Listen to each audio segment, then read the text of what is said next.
histerikal itu ditaruh di ruangan ini untuk dikarantina ya Dek ya. Itu selama berapa hari? Selama 2 minggu. 2 minggu.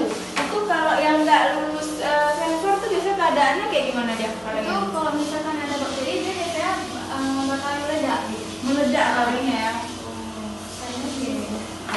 Jadi kalau yang udah dia sehat-sehat seperti ini udah bisa di finishing ya. Ya. Setelah ini kita mau ngapain nih? Langsung kita labelin. Di labelin. Oke, ini udah lulus sensor teman-teman. Jadi kalengnya itu masih utuh dan dia seperti ini. Jadi kalau dia masih ada bakterinya segala macam dia meledak sendiri gembung kalengnya. Jadi benar-benar nggak bisa dipakai. Jadi yang seperti ini memang sudah lulus sensor. Jadi kita labelin.